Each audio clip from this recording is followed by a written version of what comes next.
This is Turd Flinging Monkey for TFM News, reading another article from Shedding of the Ego, link in the description. One of the questions that MGTOW seek to answer is how to overcome the biological limitations of our humanity that fuel gynocentrism and male disposability. Unfortunately, as a sexually reproducing species and a sexually dimorphic one at that, our options are largely non-existent until technology allows humanity to transcend their biological limitations.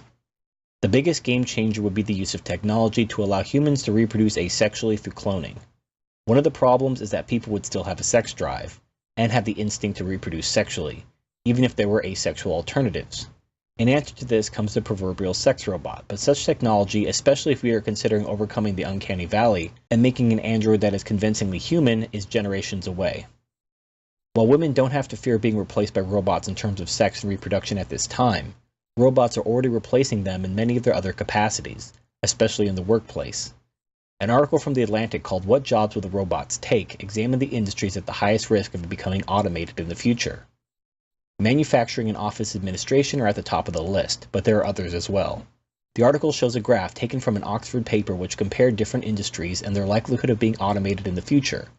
The top industries included office and administrative support, service, sales and related, while the least likely industries to be affected were education, legal, community service, arts and media, management, business and financial, healthcare practitioners and technicians, science, computer, and engineering. I do have an issue with how the industries were grouped. For example, education, legal, community service, arts, and media were all put in a single group. However, according to an article from the Huffington Post, education is going to be replaced by online alternatives in the very near future.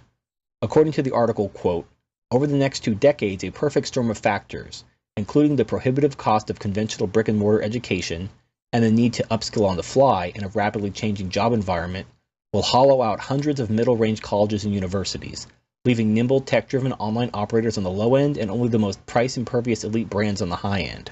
Unquote.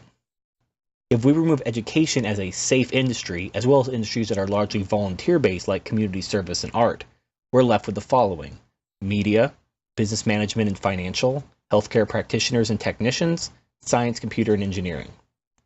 Aside from healthcare and possibly media, these are largely male-dominated fields, despite all the money being spent on women in college. The industries most likely to be automated are primarily industries that are heavily female-dominated, especially office and administrative support.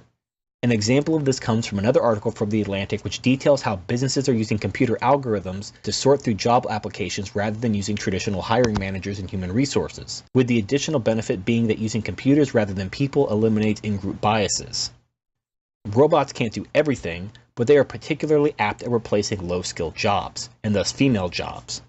In an article from Industry Week wherein manufacturing was examined, it was found that robotic automation did not affect all manufacturing job sectors equally. The article notes that low-skilled workers suffered the most, but the impact was less dramatic for middle-wage workers, i.e. managers. The article further notes that how sectors organized work affected how severely they were affected by automation. Solutions include having better trained and skilled workers that will work with robotics, and reform in education to focus on vocational training, especially in high tech. As I mentioned in my previous article, The Cost of Pandering to Women in College, the West is shortchanging its men in order to prop up women for the purposes of chasing the mirage of gender equality. In the short term, immigration from Asia may prop up the STEM sectors, but in the long run, most of these women will find themselves replaced by robots and computer programs. The only jobs left will be those wherein men have a natural aptitude, and the West will have 2 choices. Continue to enforce gender equality by forcing companies to hire less qualified women. This will cause the companies to go their own way and move overseas, as well as pass along their higher labor and lower productivity costs along to their customers, which will mean a lower standard of living for everyone. Or, accept that men and women aren't equal. Ironically, both feminism and MGTOW are both trying to transcend the limitations of our biology. While feminism attempts to overcome the limitations of female biology through government fiat, MGTOW seek to overcome the need for women through technology. Even more ironically, both strategies rely on men, as the government requires male taxpayers to fund its gynocentric policies, and technology requires male invention and innovation. At the end of the day, the world of tomorrow will be built by men, just as the world has always been.